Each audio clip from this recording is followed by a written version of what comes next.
Madhava Kunja Bihari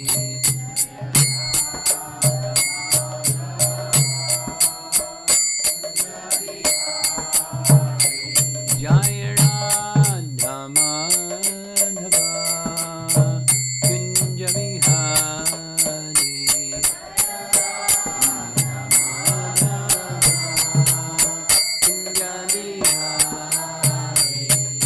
Gopi Jana Balabha Girivardhari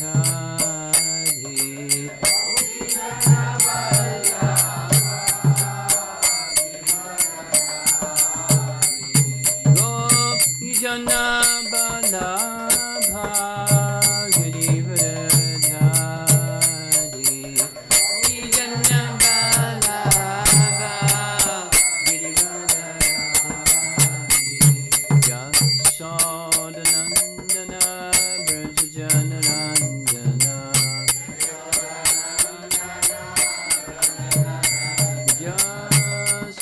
Yasodanandana Brajajanarandana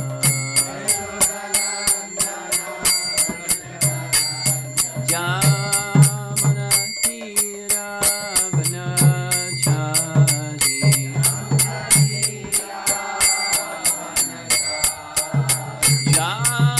Jamanatira Vanachari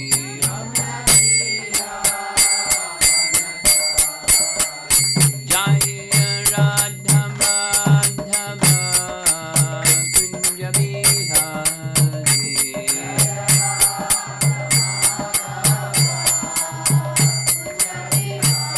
Jaya Radha Madhava Kunja Bihari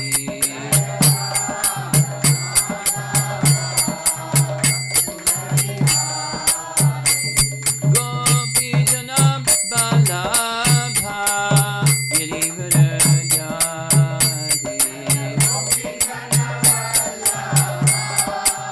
Slow down. Gopi Jana Balabha Girivardhari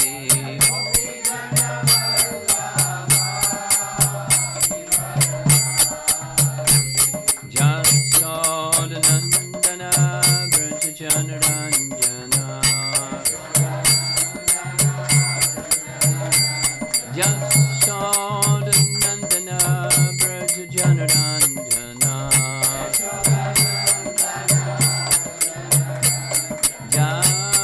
Jamanatira Vanachari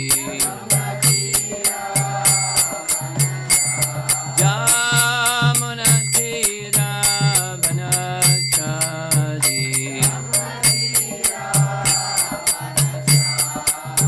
Jaya Radha Madhava Kunja Bihari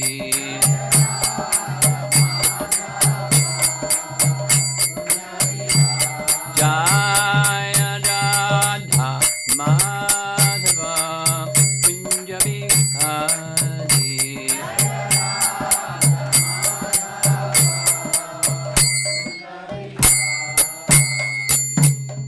Jaya Vishnupad Paramahansa Parivijagacharya Astatarasatasi Srimad Divine Grace A.C. Bhaktivedanta Swami Srila Prabhupada Ki Jai Ananta Koti Vaishnavarinda Ki Grantaraj Srimad Bhagavatam Ki Gaur Pimanandi.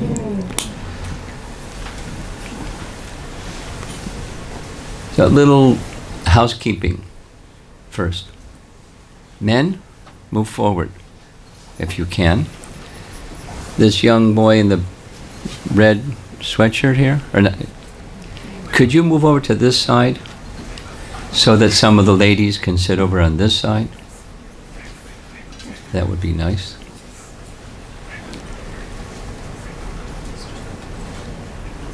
Okay.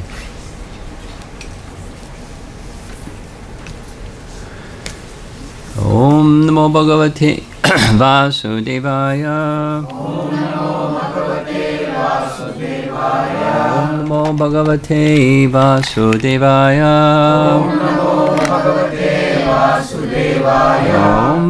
Bhagavate Vasudevaya. We'll continue from yesterday with Canto 3, Chapter 15.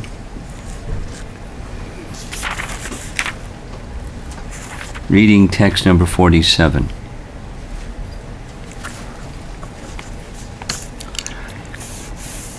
This is the... Come on in. Other people are going to sit back there later probably too, so... All right, front row. The four Kumaras are speaking. They're at the gates of Vaikuntha. They're addressing Lord Narayana, who has come to receive them and deal with the situation. The Kumaras, we discussed yesterday, they're heads of a sampradaya. They heard directly from Lord Brahma, but they also heard directly from the Supreme Personality of Godhead, and that way they're the head of Sampradaya. They are Shaktivesh avatars themselves. They're invested by the Personality of Godhead with the fullness of his Jnana Shakti. So they're very special personalities, very authoritative.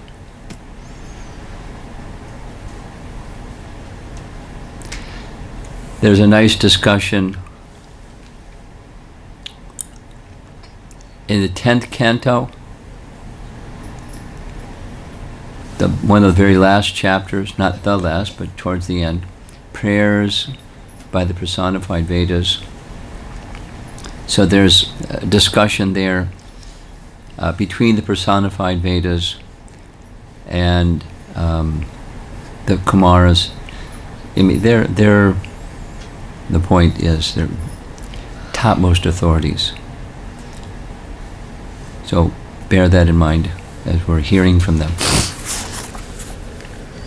We know that you are the Supreme Absolute Truth, the Personality of Godhead, who manifests his transcendental form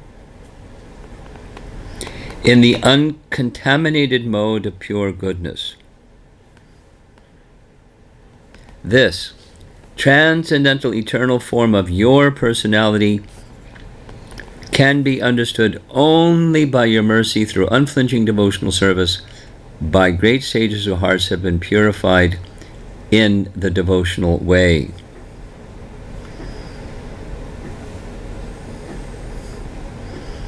Purport. The Absolute Truth can be understood in three features: impersonal Brahman, localized Paramatma, and Bhagavan, the Supreme Personality of Godhead. Here it is admitted that the Supreme Personality of Godhead is the last word in understanding the Absolute Truth. Even though the four Kumaras were instructed by their great learned father Brahma, they could not actually understand the Absolute Truth. They could only understand the Supreme Absolute Truth when they personally saw the Personality of Godhead with their own eyes. In other words, if one sees or understands the Supreme Personality of Godhead, the other features of the Absolute Truth, namely impersonal Brahman and localized Paramatma, are also automatically understood. Therefore, the Kumaras confirm, quote, "You are the ultimate absolute truth." The impersonalist may argue that since the Supreme Personality of Godhead was so nicely decorated, he was therefore not the absolute truth. But here it is confirmed that all the variegatedness of the absolute platform is constituted of Shuddha Sattva, pure goodness. In the material world, any quality, goodness, passion, or ignorance, is contaminated.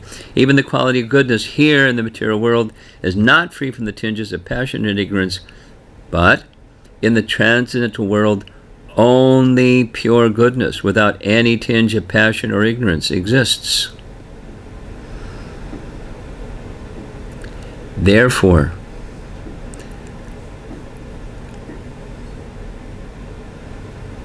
the form of the Supreme Personality of Godhead and his variegated pastimes and paraphernalia are all pure sattvaguna. Such variegatedness in pure goodness is exhibited eternally by the Lord for the satisfaction of the devotee. The devotee does not want to see the Supreme Personality of Absolute Truth in voidness or impersonalism. In one sense, absolute transcendental variegatedness is meant only for the devotees, not for others, because this distinct feature of transcendental variegatedness can be understood only by the mercy of the Supreme Lord and not by mental speculation or the ascending process.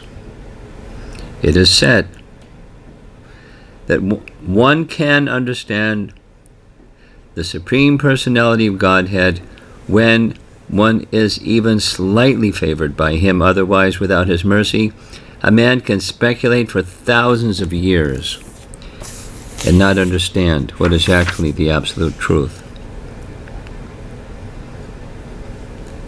This mercy can be perceived by the devotee when he is completely freed from contamination.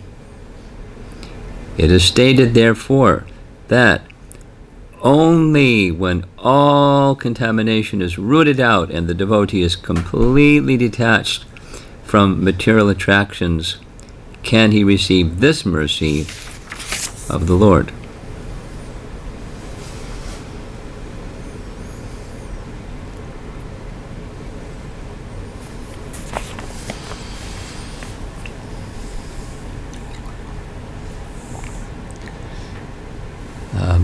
The nature of Srimad Bhagavatam, it's a Purana, Bhagavat Purana, and so it's giving history.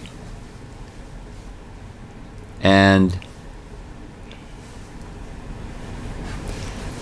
the history, there's a spot right here. Look at this. There's a history, multiple histories, of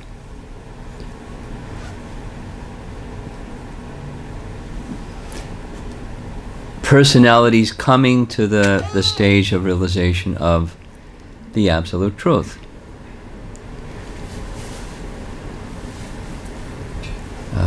So say the same thing in a different way. Srimad Bhagavatam, among many things, is commentary on Vedanta Sutra.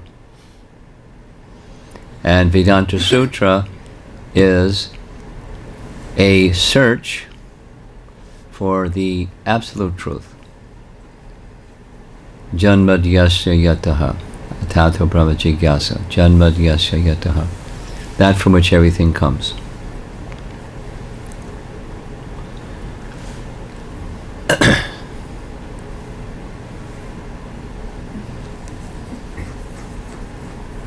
And the absolute truth in fullness is Bhagavan, which only makes sense. Only makes sense in a lot of ways. Here we have person. Prabhupada would say it over and over again. I mean, when he would speak about it in class, he would say it like 5 times. I have a father. And my father has a father, and my father has a father, and so on. And he who has no father, that's the original father. How do we have fathers here if in the absolute there's no fatherhood? So you would say it again and say it again. It's just It's not infinite regress. There is the source of everything.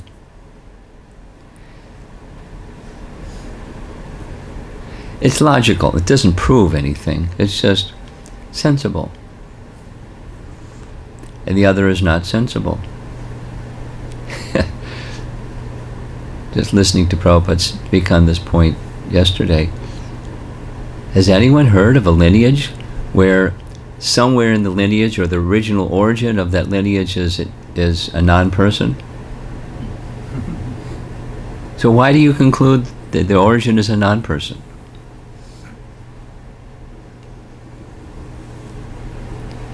But that person, the original person, is not of this world. That would make sense too.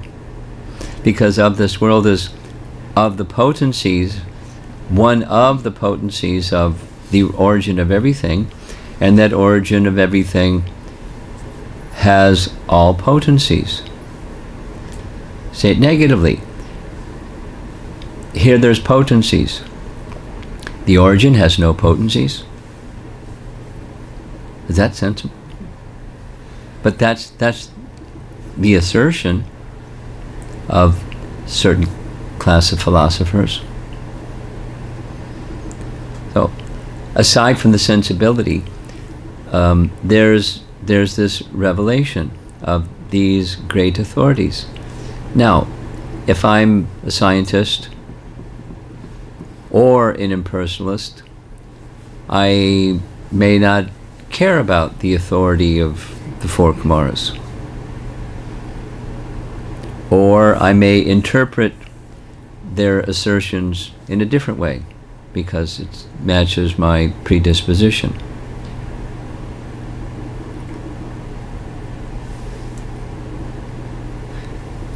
It is known in science that this scientist and that scientist, looking at the same empiric data, reach different conclusions because of the predisposition or the mindset that they have, the paradigm that they have about truth. And they see the data differently. That's imperfect senses and the limitations of reasoning. You see data and you interpret the data with the mind. And then you say da-da-da-da. This is what the data says. So we're in that same category. We're conditioned souls with imperfect senses and a mind that's fallible, makes mistakes. So how are we to understand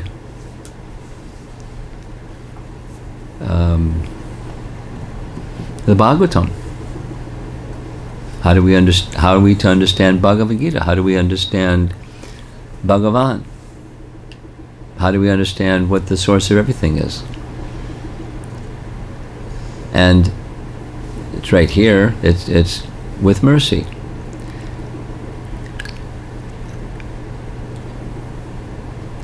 And that mercy comes through disciplic succession. Okay, Kumaras heard from Brahma, but they didn't realize it.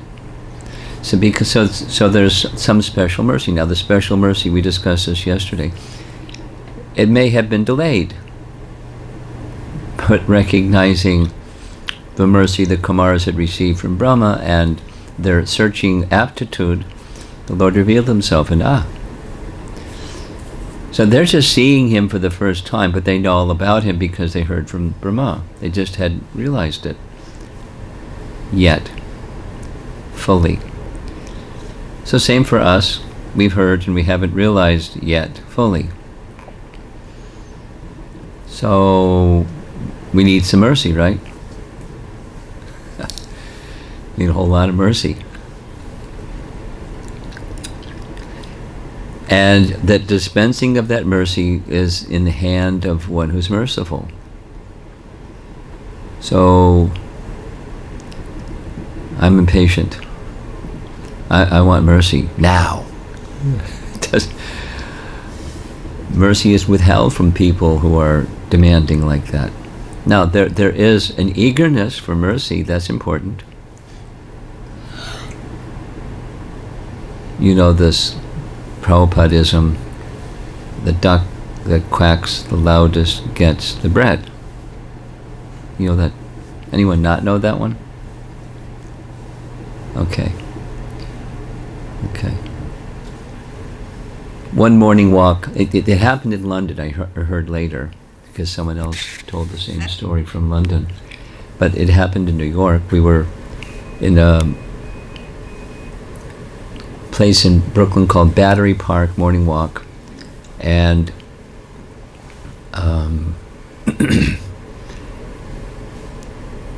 part of the walkway through the park, there was a pond, kind of like a mini lake, a big pond or a little lake.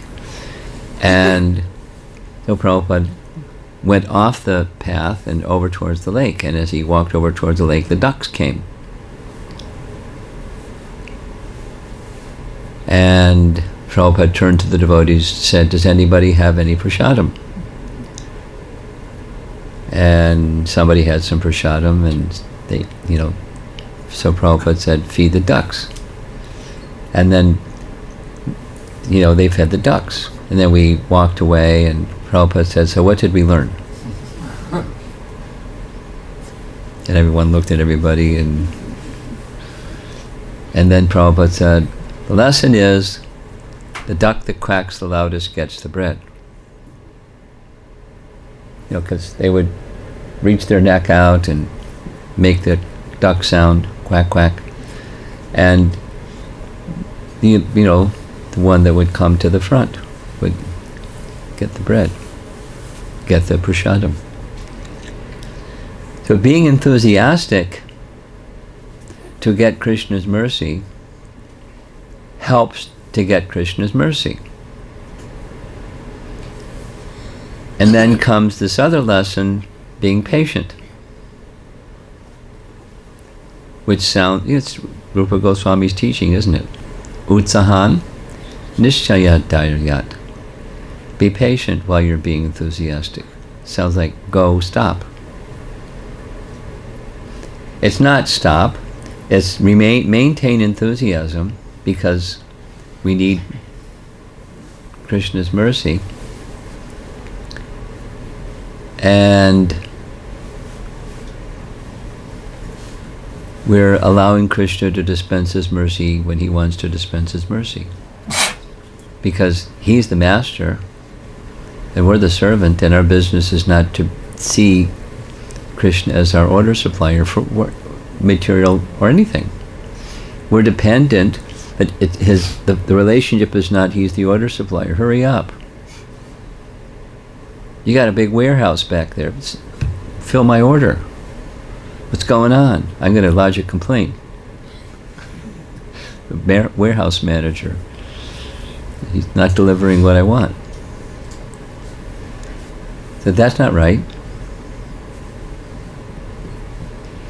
Enthusiasm and patience with the firm conviction Krishna is very kind, Krishna is unlimited, and it's up to him. He can do with me what he likes. I want mercy.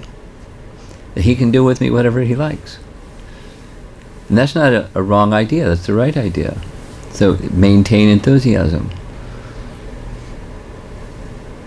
So that's instruction for us embedded within this nice verse, and then Prabhupada's explanation. They had this really special fortune. They said it in the previous verse we read yesterday morning. Great yogis, etc. And somehow you're showing yourself to me, or to us. Such mercy. And mercy is needed to go beyond material conception, beyond the impersonal conception, beyond the Paramatma conception. It doesn't mean that the Paramatma conception, there's like something wrong with it. It's just not complete.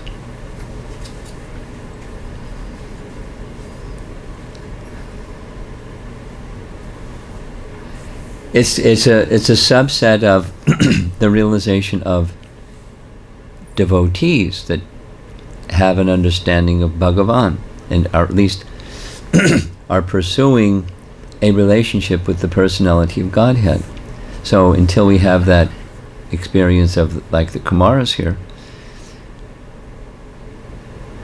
it's spoken of many times. Chaitya Guru, the super soul within, guides us, and the super soul manifests himself externally as the spiritual master, who says the same thing that super soul says. So we can, how do we know? Common question. If we have some inspiration, it's coming from super soul and not my mind. You know that one. Well, you can assume it's probably coming from your mind. But one of the ways to check, at least filtered, is what is the Guru Sadhu Shastra. So it's imperative that we become knowledgeable in Guru Sadhu Shastra. Problem, we're conditioned, so we're going to hear Guru Sadhu Shastra according to our filters. I'm anticipating the questions, because I've heard them many times. So how do I know I've got the right picture of Guru Sadhu Shastra? Well, that's the sadhana stage, and you can assume you don't have it right, or you got a filtered version of it. Therefore, just because of the contamination, conditioning. Therefore, continue the cleansing process and become, in that cleansed state, become one who not only in behavior to the letter, but in spirit, so both the spirit and the letter, the feeling aspect, just like the question yesterday evening about charity. So give charity in the proper way, and the feeling aspect, that this is done this way because it's pleasing to Krishna. Not just, no, I'm headed in the right direction. It's good to be headed in the right direction. Give charity this way, not in these other ways. And not with the purpose that I'm going to get some recognition or I'm going to get something, but for the pleasure of Krishna. Because if you're not thinking for the pleasure of Krishna, someone else's get the accolades. So it's the cultivation of for the pleasure of Krishna. So that's the bhakti principle. And when the bhakti principle matures, slowly, Krishna is pleased. And when Krishna is pleased, we can experience his mercy more.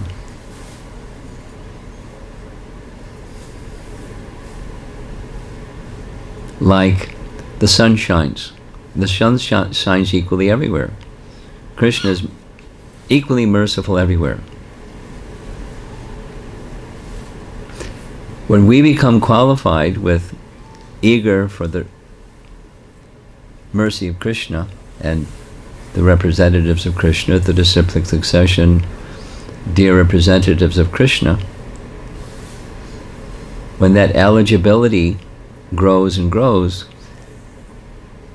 then we experience the mercy of Krishna more and more. That grows and grows. My experience grows.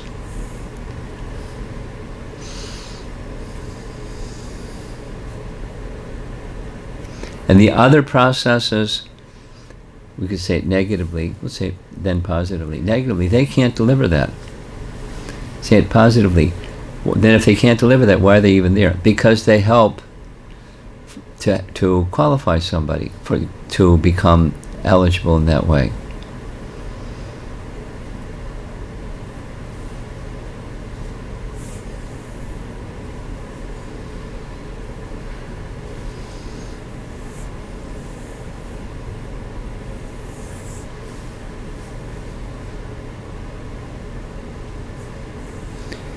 If the heart is not disposed towards the personality of Godhead, Krishna doesn't abandon that person.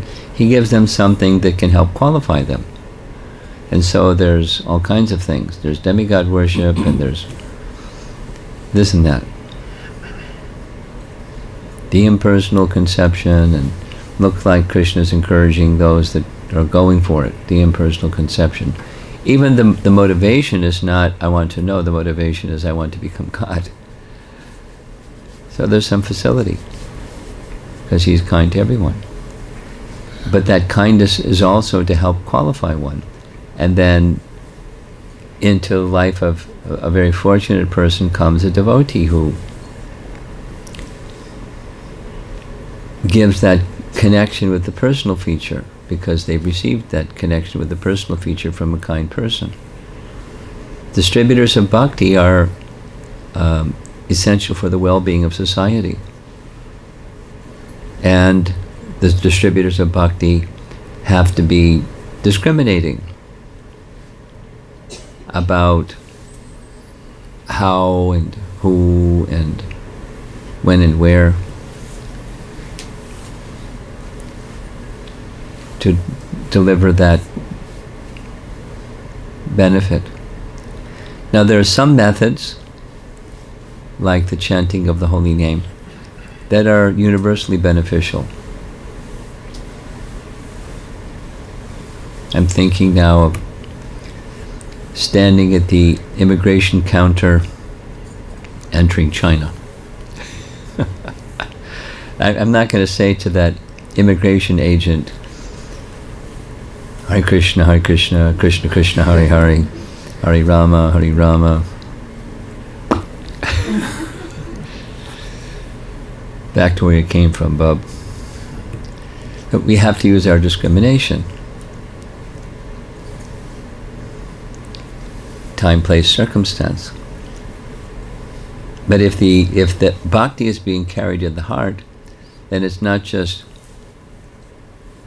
hiding when you're passing through some risky danger space, but it, and Krishna, please protect me. It's wishing well for that living entity. That's because that's Krishna, and we can be bearers of, instruments of Krishna's mercy, appropriate for time, place, circumstance. So we're discriminating.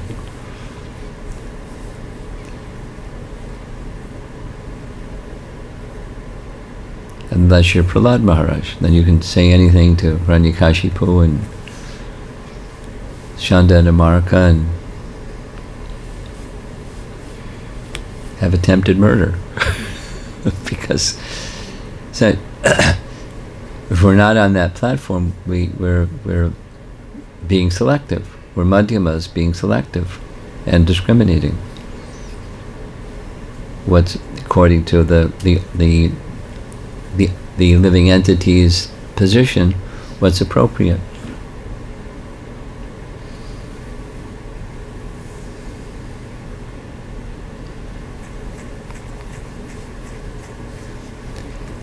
So back to the Bhagavatam is teaching us these three features. That's right in the purport. Brahman, Paramatma, Bhagavan. Bhagavan is being confirmed in the verse by the four Kumaras as the final word in the absolute truth.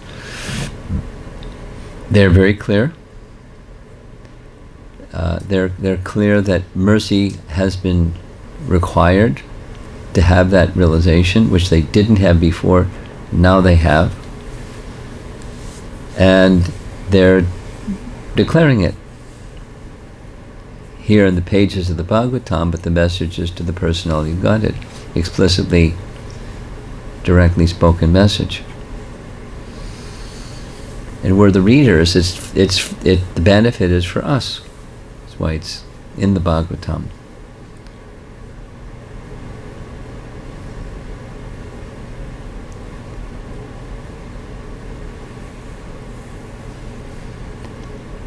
And again and again and again, so that there's clarity. Where does that tendency, the tendency to worship, where is it to be reposed. Because the tendency to worship is there within the living entity. If we don't repose it on the Supreme Personality of Godhead, we're going to repose it somewhere else.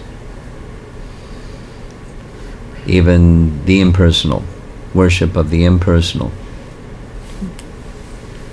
Chapter 12. Some persons worship the impersonal, and the worship of that impersonal is very difficult. And those people say, of course it's difficult, because if it was easy, then everybody would be doing it. But only very special people like me are choosing that which is difficult, because I want the absolute truth. I want to become become the absolute truth. That's what I want. But they don't say that.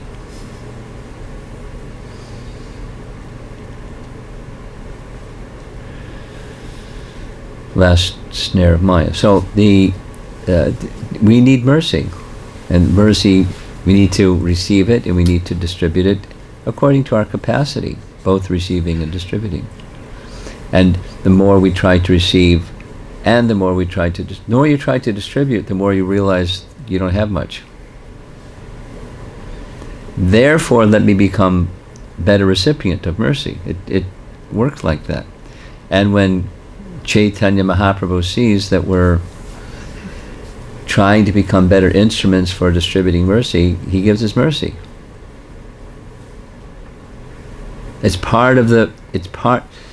The Sankirtan movement of Chaitanya Mahaprabhu is part of our realization of the absolute truth. It entitles us to be better mercy receivers by trying, even we're not so qualified, to try and assist Chaitanya Mahaprabhu in his purpose of appearing in this world. He'll help us to be effective and help us to realize Krishna. Very nice process.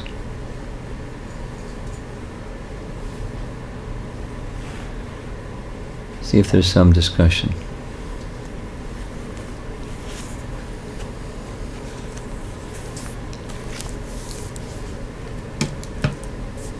Yes. On the topic of being discriminating. Yeah. There are some devotees who put themselves out there saying they are Hare Krishna people, and their colleagues and all are sometimes open to accept that, whereas some people are very guarded and they may do some little bit, maybe give prasadam or give them influence in that way. But there is always this introspection where I may think that can I do something more? Am I being too closed? So there's always this, am I in my comfort zone? Should I go out of my comfort zone? You're speaking about yourself. Myself, yes. Okay. And so the question is? How do I, what should I tell myself in that situation? Like when I'm thinking I don't know. It depends on what,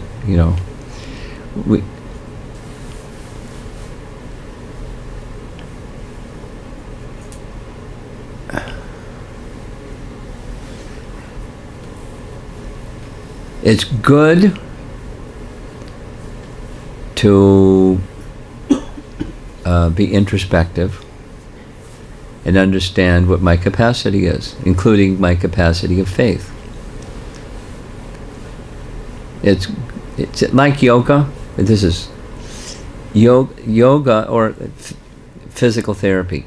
The physical therapist that I was getting trained by wanted to know, what she said was, I advise the point where you pull back is where it hurts. Before that it hurts, you don't do too many of these and those, but do it several times a day. And where you draw the line is where it hurts, you don't go there. But yoga, same. You can. I know somebody that damaged their body very badly, like long term, not permanent, but because they were being pushed by their yoga instructor to do what they, shouldn't have done. So they regret it. Now they can't do yoga for quite some time because, so each of us are different, and the introspection factor is the final part, and then you do that which is sustainable that for you. And somebody else, something else may be sustainable, and something else may be a shooting star. Hey, where'd they go?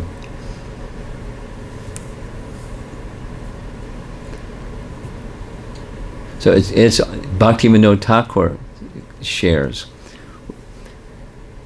The one can be identified. It's his incrementalism. One can be identified at a certain stage of yoga practitioner if this is the step or the platform that they stay on.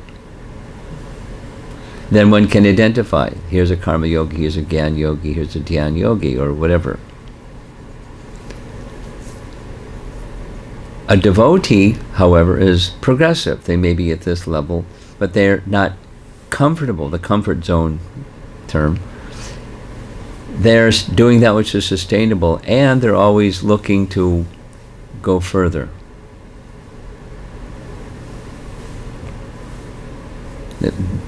Bhaktisiddhanta's language is different but similar.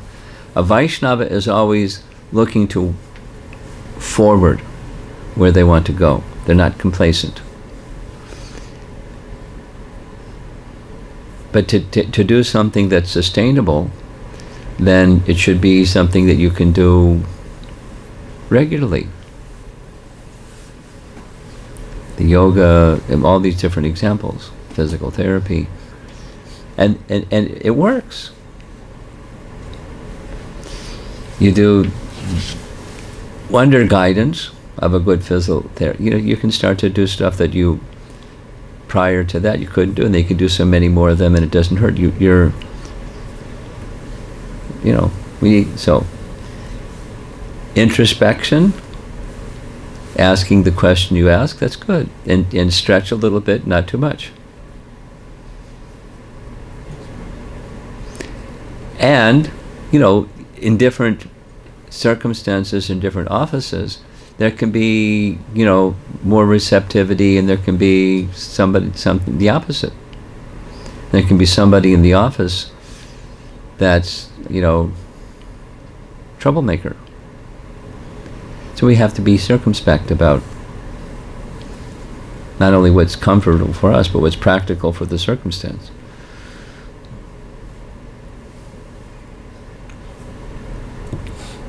Okay?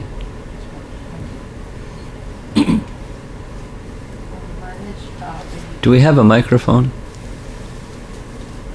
Go ahead. You said about receiving mercy. Said about what? Receiving mercy. Receiving mercy. Yeah.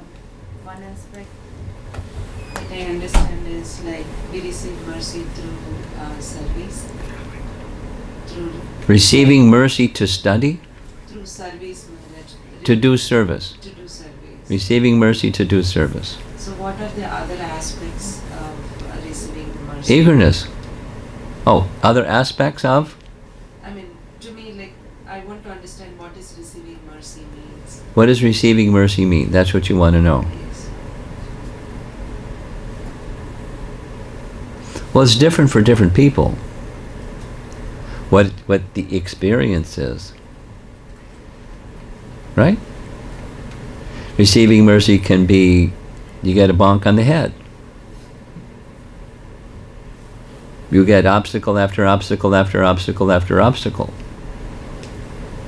That can be, so the experience is different. But what does it mean is it's a relationship. And kindly, customized for each person who's wanting Krishna's mercy, Krishna gives his mercy. What is it exactly? It's Krishna's drawing the living entity from their contaminated to the pure state. That's what it is.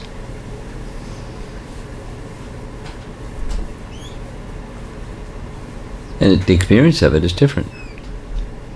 Even for the same individual, different at different times.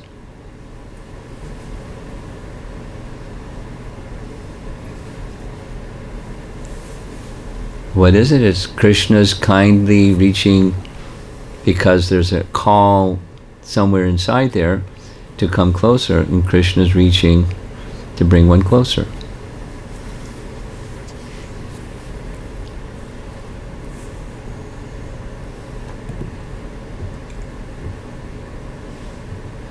Now, supposing your mother Jasoda, you can't become Mother Jasoda. In the case of Mother Jasoda, she gets Krishna's mercy too. It's not like become closer to Krishna like she was some far distance away or covered or something. But mercy in the Shuddha Bhaktas is just reciprocations of love. That's Krishna's mercy in varieties of forms. But for us, it's, getting freed from the coverings and getting closer to the state of Shuddha.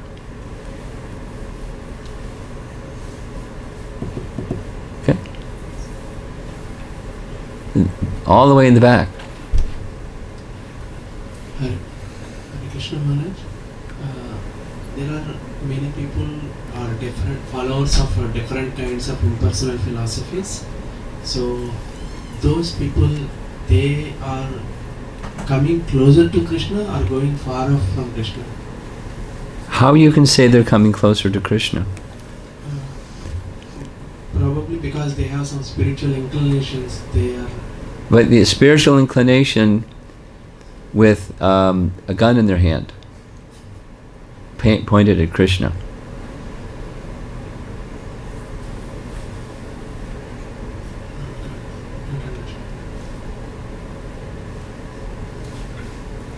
He has no form, he has no qualities. They're offenders. Not coming closer to Krishna, they're offenders. We should be clear.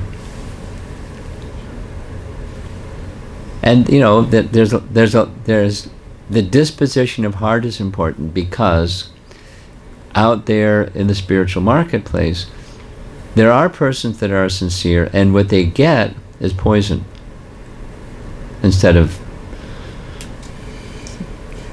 and they swallow it. But that's not what they want. They don't want poison. They want truth. So such persons are in a different category than those that are ill-disposed. So the ill-disposed are Maya Parita Jnana personalities, very learned persons whose disposition of heart is God is dead, or there's no need of God because, fill in the blank, and they have their different. So the disposition of heart is what's really important, not just an ideology that one professes.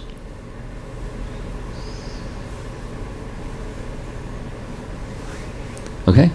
Someone up front, raise your hand, all the way up front. Can you come bring the microphone? Hare Krishna Maharaj. Hare Krishna Maharaj. It's not working. So, Now it is. So when Krishna kills the demons. When Krishna kills a demon. So he becomes a hero, and basically it brings faith and And what happens? It brings the faith that he's a hero, he will protect us. I'm just giving an analogy. No, the demon doesn't have faith in Krishna because Krishna killed them. Not demon, I'm saying as a devotee, that when I heard that I feel that I get a faith. Okay, he's a protector. You're a devotee that hears about Krishna killing demons. Yes. So your faith in Krishna grows. Yes, faith in Krishna grows. So as I grow and I see that a demon is also part of him, but he sends the demon too. The Kumaras, Dwarapalakas, they are also they took the form of demons because they were serving him, and like the story goes like that. So like even that, like the Prabhu asked about the Mayavadis or whoever is like doing their duties, they're also maybe part of them. If we think like that, we should Think like what? They're also, maybe it's Krishna's. Who's they? The Mayavadis, or like. And again, it depends upon the disposition of heart. Some are innocent and some are not innocent. Some are just influenced by da-da-da-da. And some are, hardcore. Yes. So, and then there's in between. Yes. So, is that as a devotee, when I see that. When you see such a person. It was such a person. Well, it depends on which end of the spectrum. Both, like Innocent persons is different. I'm talking even like hardcore, like really bad people. Okay, well, let's be clear who we're talking about. Basically like they are Mayavadis. And Well, just like Chaitanya Mahaprabhu and Sarvabhauma Bhattacharya and Prakashananda Saraswati. But he had the capacity. Now, what about you? I don't have. Okay, so now? So, when I hear that like there is a source and then he sends all those things, and who I am to discriminate them, like you're a tiny insignificant speck. That's who you are. But then there are authorities that they have the authority to say. So we repeat the message of those that have the authority to say. That's what we do. So with faith. Yes, I Maya Pratagyana, Asaram Bhadvamashacha. That's what, you have a different authority? No. So, what's the problem? I'm trying to understand your question. My question is, when I have these type of conceptions in my mind, how to overcome that? That was my question. How to overcome basically when I see that like my bodies also have a role, that like there is a purpose or something that like they are trying to do, and I see. Yeah, they're trying to kill Krishna. That's what they're trying to do. That's a fact. You're laughing, but it's a fact. Read Prabhupada's books and hear his recordings. These people, and he would like Nirvishesha Shunyavadi Pastya Tyades. He would try to deliver us, you and me, from that contamination. It's a contamination. So they render Bhagavad Gita where Krishna disappears. There is no Krishna on the authority of Krishna.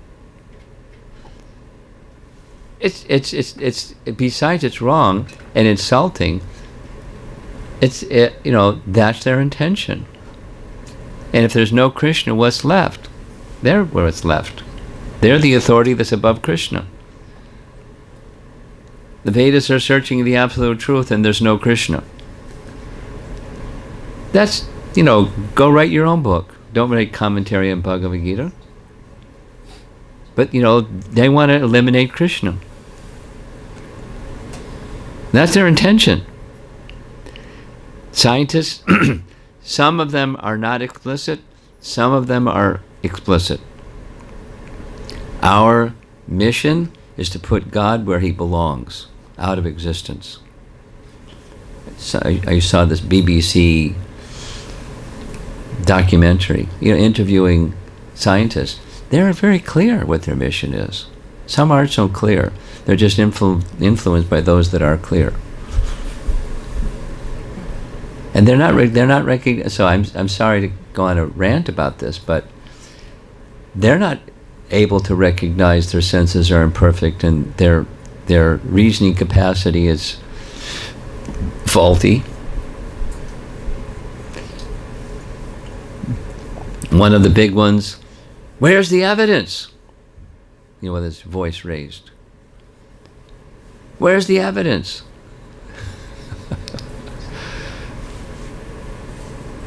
Krishna's not going to show himself to that person.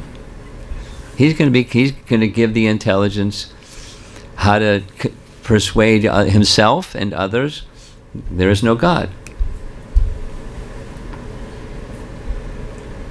But this is again a devil's advocate thing. It's not my intentional. But Krishna do present them, right? Like he appears and he gives mukti to. So like Kamsa says, like I want to kill him, but like he comes and gives mercy to him. Well, where did Kamsa go after Krishna killed him? Where did Kamsa go after Krishna killed him? Where did Ravana go after Ram killed him? He didn't go back to Godhead. He became relieved of his reactions for his sins. I've explored this. I've asked many people, scholarly devotees. There's no clear explanation of where they went. They didn't go to the Brahmajyoti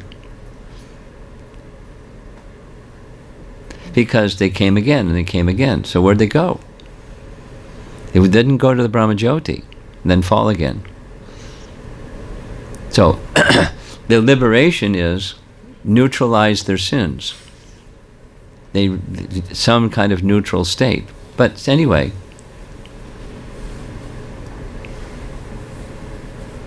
so what are we doing here? So I understand that like they are trying to kill Krishna, but like my argument is that they went again Vaikuntha Loka as a Dwarapalakas. That's exceptional. That's not. You know that. I'm going to take the microphone from you. The Jai and Vijay becoming these three. That's exceptional. In other words, they went back because they were doing a service. And when their service was done, they went back. And that's the exception. The others, cast forever in demoniac species. You have to read more, not and speculate less. The inquisitive spirit is good. You read. Take your concern, your doubt, I want to know spirit to the scripture. Don't argue with scripture, please. You have something? No. Anyone else? Shankadari, yes.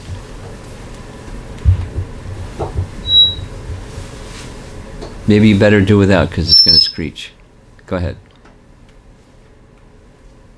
Maharaj, Kumaras heard from Lord Brahma and they became very enthusiastic or eager to find this Supreme, and that's why Lord Supreme God gave them mercy. So the eagerness and mercy even though they received mercy from Lord Brahma, their experience is direct with the Supreme God. I'm listening. So when we were talking about the relationship, the mercy comes in a different forms. But what is the experience of that mercy is a relationship with the Supreme. Is that? It's also different. It's very customized, very personal. The experience is different. Here's a nice example from scripture. Really nice. When Krishna enters the wrestling arena, there's a verse that says, this one saw him this way, that one saw him that way, the other. They had a different experience. It's the same person. But their regard for him, according to their regard for him, that's what they experienced.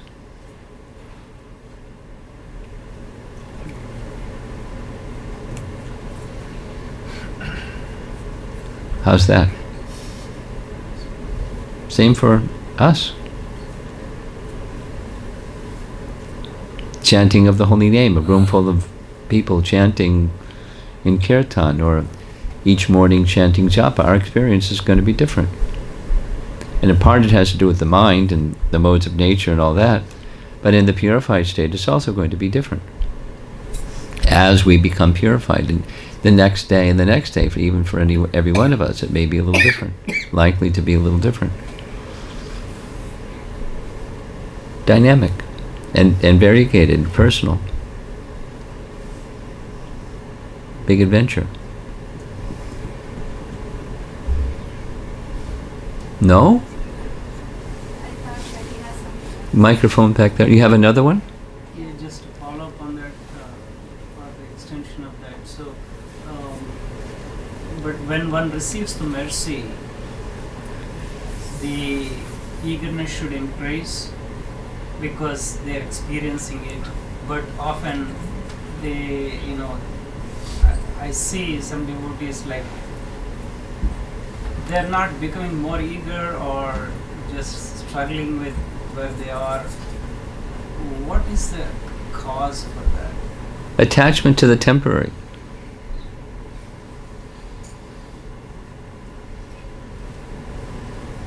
Deep-seated attachment to the temporary.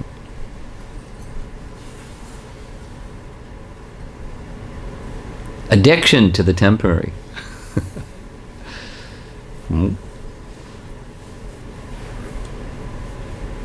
And the agency, the modes of nature and karma. So bhakti can dissolve karma, but tendencies will remain.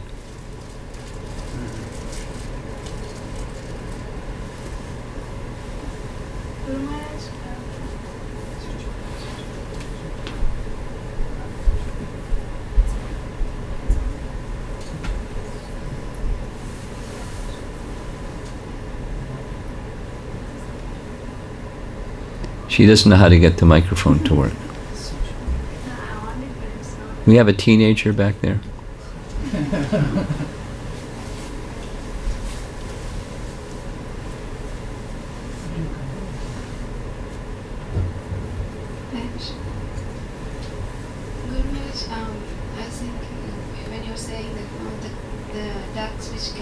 I can't hear you. The duck which quacks more. The duck that quacks more. Yeah, gets the bread. So what I was thinking, like, if somebody is not, they are eager, enthusiastic, but not really. I wanted to understand this enthusiasm, how we can say this is the enthusiasm, because how to sustain enthusiasm? Not sustain, because what is the real enthusiasm? Because it's spiritual. Yeah, sometimes I see that if a person is so much trying to appreciate other person, another superiors or something like that, and then they so I feel that socializing, who has the skill of socializing more, they get that mercy, but what's the mercy barometer in that case? In that case, like, just as a materialistic thing, not Huh?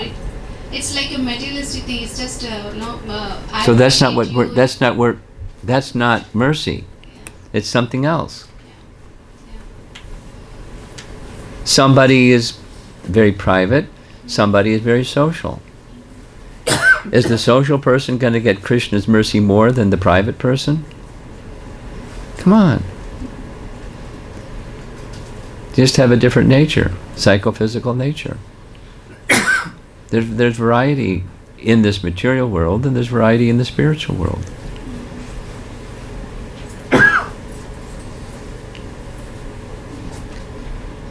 And also, if at all one is not really being that skillfully being with everyone so much,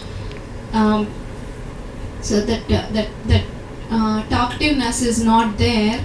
If which is not there? The talkativeness and communicating more. Talkative and communicating more. The social thing again. Yes. So then sometimes it is being silent. People might feel that that person is so proud. That's why people they're might not feel all kinds of things. The social person, they're just show-offs. Yeah. So let people evaluate the way that they're going to evaluate. That's not what's Krishna want. That's the standard. That's the litmus test the barometer that we go by. What's the intention behind the social person or the quiet person?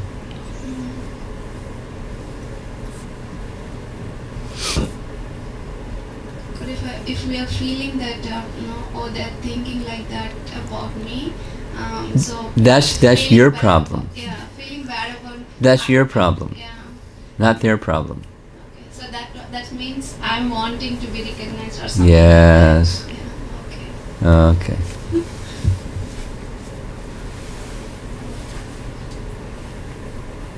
One last thing, I always. Well, wait. Mataji, you have something? Yes. So my question is, Speak directly. It's on. Speak directly.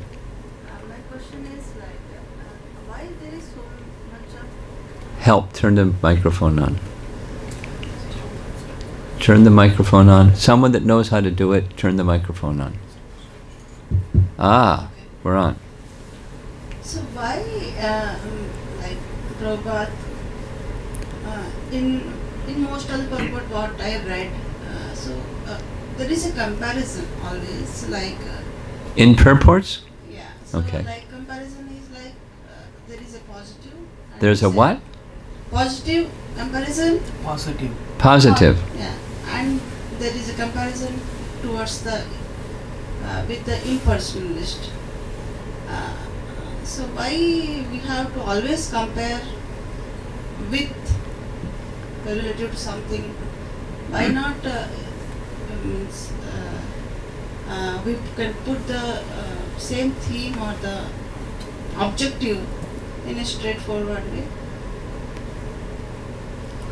Let me let me say back what I think you're asking, because the language is a little confusing. Many times in purports, Prabhupada is strong in the condemnation of impersonalists, and you want to know, on the one hand, why does he do that? Instead, why doesn't he just see what? See, they're interested in spirituality, and let's appreciate they're interested in spirituality. And rather than saying, rah, rah, rah, saying condemning words about the impersonalists. Is that your question? Not exactly. Not exactly. Not exactly. So then say it exactly. Exactly is that why we have to compare? With Why do we have to compare? It's not exactly compare. Rather, it's a factor of intelligence. What does the intelligence do? What's the function of intelligence? The function of intelligence is to discriminate. Now, that can have a negative connotation, but it's a function of, this from that. Correct? Intelligence is to discern. That's a softer word. To discern the difference between this and that.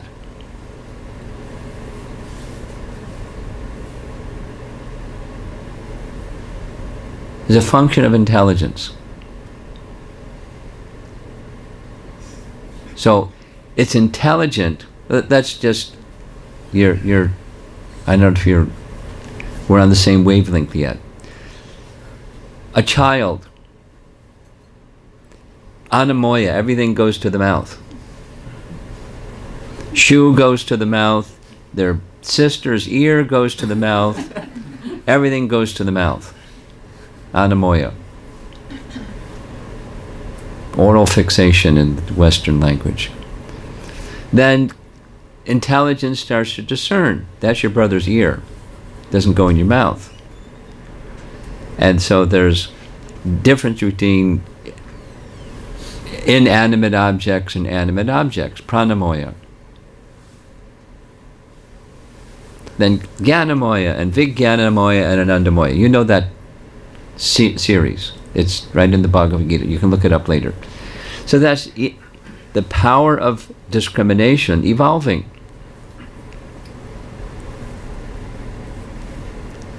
And Anandamoya requires recognizing the Bhagavan feature, because that's where Ananda is. So now we'll go to Vijnanamoya. Then we'll go down to Jnanamoya. Jnanamoya it's a discrimination. Brahmabhuta prasannatma na sochati na kangsati samak sarveshu bhuteshu. That's a discrimination. The living entity is the real person, the soul, not the body. Chapter 2, Bhagavad Gita. That's a discrimination, or discerning the covering and the self. That's an intelligence, and that's the Brahmabhuta stage, when one actually realizes, the Vijnana stage, where actually realizes, I'm spirit soul.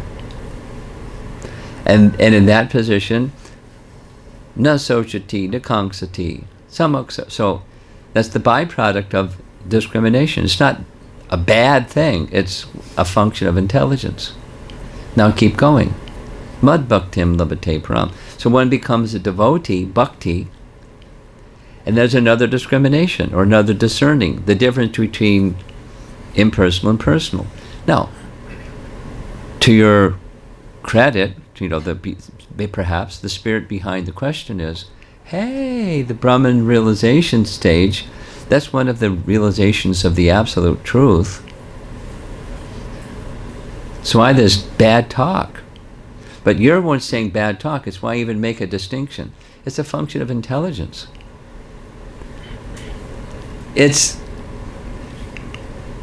So the function of intelligence says it's incomplete or limited, and over here is complete and without limit. But then there's another thing, and that is those that are avid impersonalists, they're offenders. And this is where it gets energized. Not just, well, keep going. It's offenders.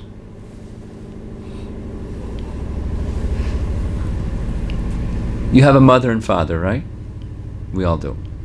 Your mother and father, they have no personality. They have no qualities. They have no form. They have no character. Excuse me. I take offense to that.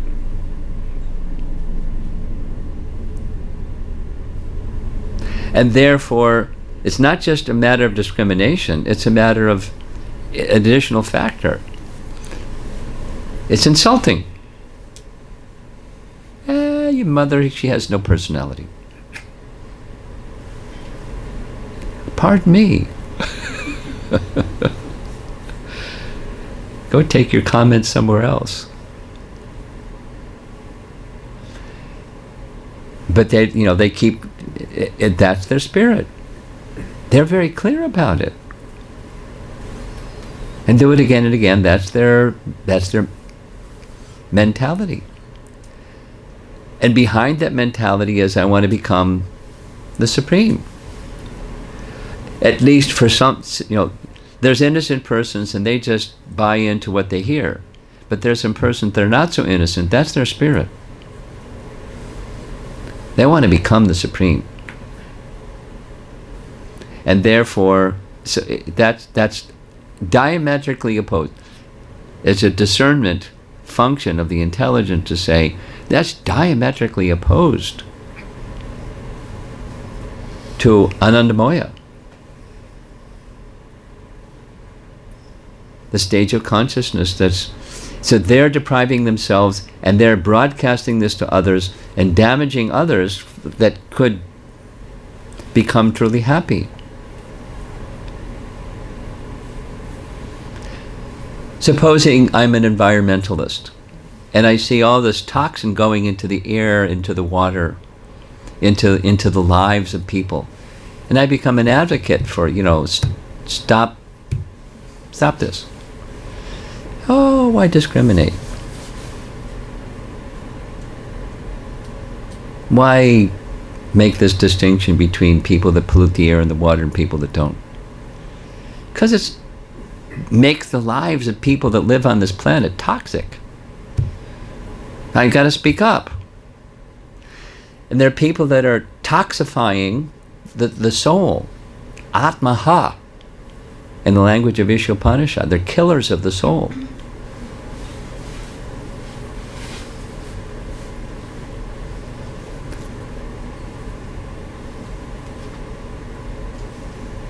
I have direct experience of it.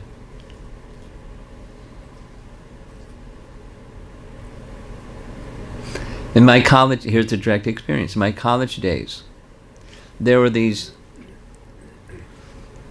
an impersonalist that was traveling around in the college circuit, chanting Hare Krishna, had a cloak, behind his cloak was a dagger, and the cloak was become one with the chant. And the purpose was you become Krishna. When that became understood, I didn't understand what impersonalism was, but I left that person, although I like chanting. It kind of sounded like, cool, become one with the chant. But that was his message, you become Krishna. And then over there was devotees.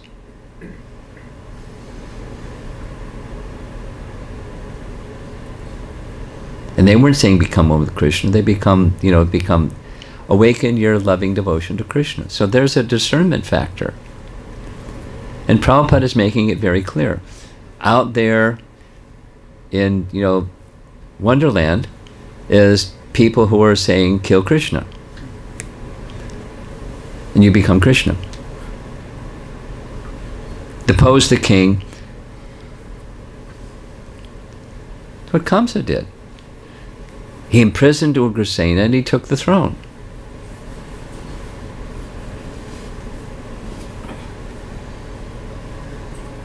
Oh, don't discriminate.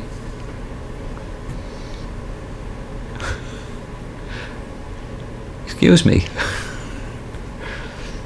Krishna doesn't like that. So he killed Kamsa and put Ugrasena back on the throne.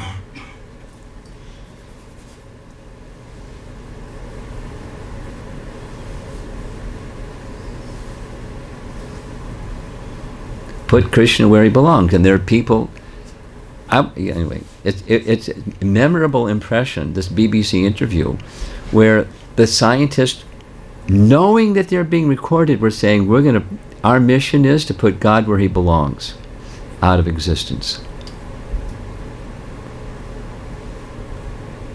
Why discriminate?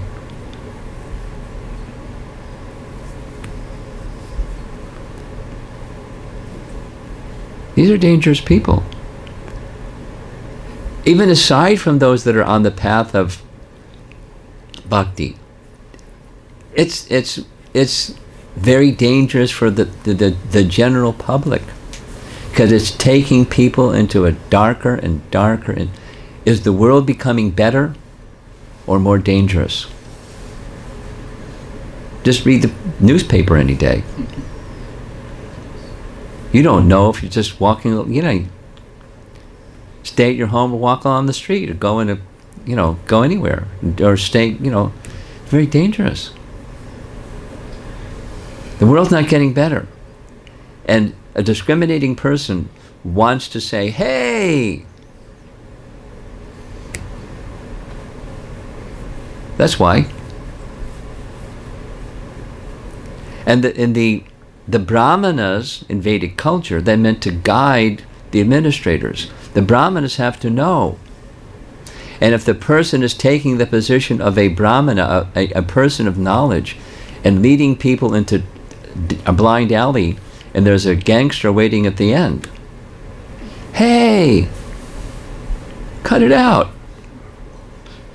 Hey people, don't go down that blind alley. You got to do it.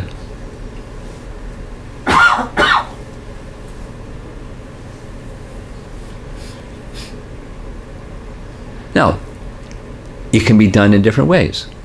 It can be gentle, can be strong,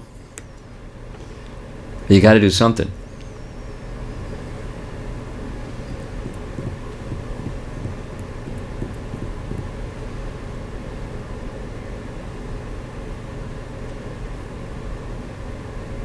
You okay? Do another one. Same thing. Somewhere, a teenage girl, during the question and answer thing, social advocacy, political activism, is it okay? And the specific topic was gun violence.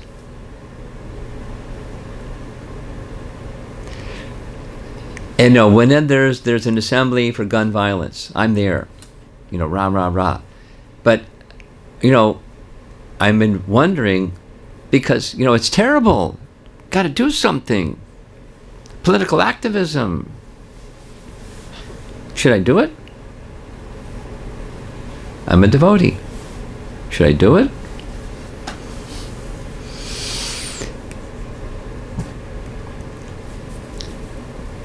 Gun violence is horrible. But what's the root cause? Tamagun. And all kinds of sinful activities that lead to karmic reaction, that leads to a means of people receiving their karmic reaction. So what's the root cause? You can address the root cause. You're a devotee. Vyasadeva saw all that stuff. What did he do? He compiled the Vedas. Then he was instructed by Narada, so compile Srimad Bhagavatam. So you're a devotee. Go to those people and convince them, because you're convinced. We have to become connected to the Supreme Personality of Godhead. And that's because we become disconnected with the Supreme Personality of Godhead. There is all this negativity out there. Kali Yuga is rampant, getting worse and worse.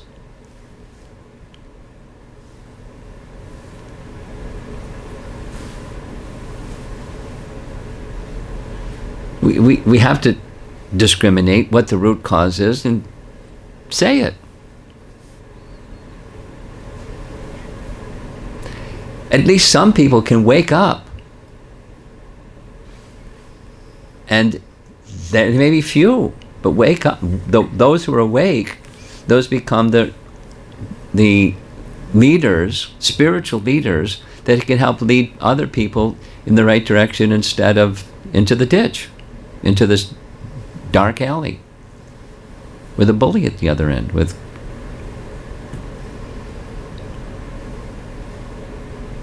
society is headed in a very dangerous direction, so it needs to be spoken.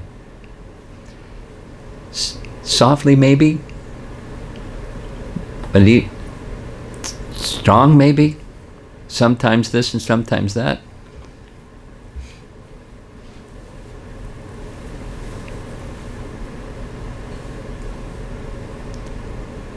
Okay, kind of went off on a rant.